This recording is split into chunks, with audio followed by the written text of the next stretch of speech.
Hello everyone, welcome back to our channel PrepUp. मैं ख्याति सिंह आपका स्वागत करती हूँ हमारे चैनल प्रेपअप पे।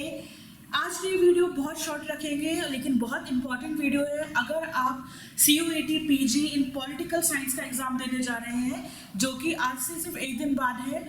आज है आपकी 19 मार्च और कल है आपका एग्जाम फॉर CUET PG। तो ये वीडियो बस लास्ट में आपको क्या चीज़ें ध्यान रखनी चाहिए, क्या लास्ट प्रिपेयर एक दिन में ऐसा क्या कर सकते हैं आप कि आप अच्छा स्कोर करें या अपनी ड्रीम यूनिवर्सिटी में जा पाए।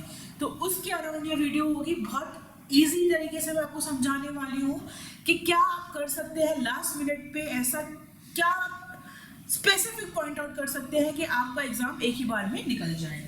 तो सबसे पहले बात करते हैं आपके एग्जाम के पैटर्न की, एग्जाम के क्वेश्चन पेपर की। आपको पता है कि पेपर 1 के जो मार्क्स है वो आपके लिए रेलिवेंट नहीं है। It is the paper 2। ये आपका पेपर 2 है जो आपका क्या है, गेम चेंजर आप कह सकते हैं। जो मेन एक डिसाइडिंग फैक्टर है वो आपका पेपर 2 है। तो पेपर 2 में आपको किस चीज़ का ध्यान रखना है और कैसे आपको अपना जो टाइम है वो ऑप्टिमाइज करना है। तो पहले ये समझते हैं कि how do you optimise your time. तो टाइम ऑप्टिमाइजेशन सबसे पहले कैसे होगा? Do not answer comprehension in the first go. कुछ डायरेक्ट डूज एंड डोंट्स होते हैं पेपर निकालने के। मैंने भी आज से कुछ सालों पहले ही पेपर दिया था। I score very nice, I was rank 2 for the paper. तो कैसे मैंने मैनेज किया, ऑल्दो तब CUET नहीं था बट मास्टर्स का एग्जाम तब भी थ्रू आपका MCQs ही होता था। तो how did I manage is, ये कुछ ऐसे नॉर्मल फॉर्मूलाज है जो मैं as a student to student share करना चाहूँगी। बिकॉज बहुत सी बार ये गलतियाँ हो जाती है कि आपको आता है पेपर में but you still miss out. क्यों? सबसे पहले टाइम कॉन्स्ट्रेंट। आपको लगता है कि टाइम अभी आपके पास बहुत है क्योंकि वो 3 घंटे, उस वक्त लगता है कि बहुत ज़्यादा टाइम है, you can easily manage, but ऐसा होता नहीं है। तो आपको याद रखना है कि even if you have 3 hours, आप अपनी तरफ से दिमाग में रखिए यू जस्ट हैव 2 आवर्स। क्योंकि एक एक क्वेश्चन को आप 2 बार पढ़ते हैं, कभी कभार आपको डायरेक्ट आंसर नहीं आता, आपको सोचना पड़ता है कैसे अटेम्प्ट करें, क्या अटेम्प्ट करें। So things are not that easy. तो इस चीज़ का आपको ध्यान रखना है। अब मैं आपको प्रॉपर 5 स्ट्रैटेजीज बताऊंगी जो आपको ध्यान रखनी है while attempting your paper. Number 1 कि आपको सबसे पहले कौन से क्वेश्चन अटेम्प्ट करने हैं, the one that you know. So in first reading आपका जो पेपर है वो कभी भी सिर्फ एक ही रीडिंग में पूरा नहीं होता है। तो फर्स्ट रीडिंग में आपको क्या करना है, in first reading answer all the questions at a go जो यू नो 100%। जो भी क्वेश्चन आपको 100% आते हैं तुरंत उनको आंसर कर दीजिए। बिकॉज आपको लगेगा कि फॉर एग्जाम्पल एक कर देते हैं दूसरा नहीं आ रहा है, तो अगर आप इसमें यही सोचने लगे तो आपकी एनर्जी ड्रेन हो जाएगी और जो आपको आते होंगे बाद के भी वो आप भूल जाएंगे। देन इन सेकेंड रीडिंग में आपको कौन से क्वेश्चन करने हैं जिसमें आपको थोड़ा बहुत आपको लगता है कि आप दिमाग लगा सकते हैं, आपको याद नहीं आ रहा है एग्जैक्टली, बट आप 80 to 90% या आप समझ सकते हैं 70 to 80%, जिसमें आपका क्या है, श्योरिटी है कि आपको याद आ जाएगा। आप थोड़ा सा सोचेंगे, थोड़ा सा डिकोड करेंगे तो आपको आंसर इंस्टेंटली मिल जाएगा। देन इन थर्ड रीडिंग तक आते आते नाउ यू हैव नोन कि आपने कितना पेपर कर लिया है। यहाँ आप चाहें तो कर सकते हैं कॉम्प्रिहेंशन, क्योंकि comprehension is time taking but it is very scoring if done right.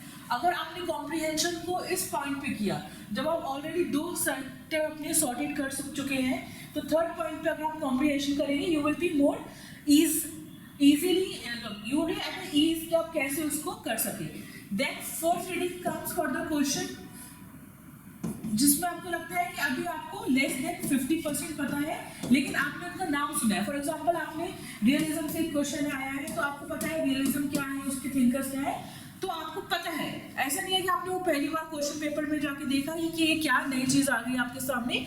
You know it, आपने सुना है ना, बट आपको पूरा नहीं पता है, you just know it around 50%। तो उस फेज में आप क्या कर सकते हैं, फोर्थ रीडिंग में जहां आपको लेस देन 50% या 50% पता है या नोन टॉपिक है, एटलीस्ट आपको जो टॉपिक है वो आपको क्या है, नोन है।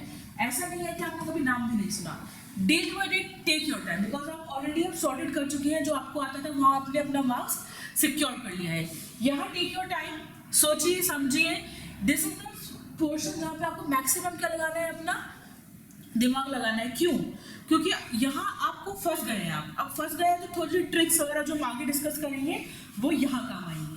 Last and the final reading, इस रीडिंग में क्या करना है आपको, फिफ्थ रीडिंग में you have to attempt the questions जिनके बारे में आपने कुछ सुना भी नहीं है, या आपकी जो नॉलेज है वो लेस देन 30% है, या आपने कभी भी ऐसी चीजें बिल्कुल अनअवेयर है आप लिटरली वो चीज, कई बार ऐसा होता है, सबके साथ होता है। Please do not gate disheartened कि ये तो पेपर हाथ से निकल गया, कि 4 चीजें ऐसी जो मुझे पता नहीं है।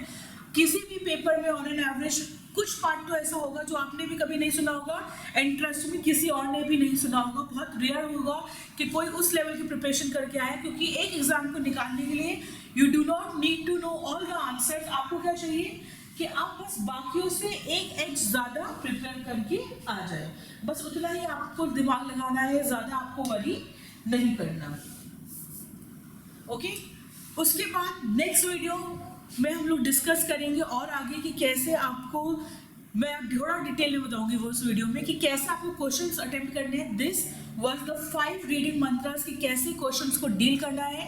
नेक्स्ट वीडियो जो जस्ट इसी के बाद वाली वीडियो है, उसमें हम लोग थोड़ा सा और डिटेल में डिस्कस करेंगे वो उन बच्चों के लिए जो कंफ्यूज हो जाते हैं रीजन असर्शन में, या कैसे आंसर्स को सही से डील करना चाहिए।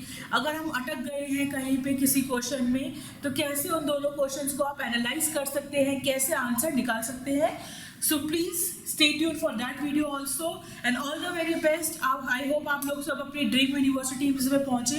अगर आपको कोई भी हेल्प चाहिए, कुछ भी आप चाहते हैं कि प्रेप अप आपकी हेल्प कर पाएगा जिस चीज़ में, just make sure we are free and help very available to all of you. आपको बस एक कमेंट करना है कि वी नीड दिस नोट्स।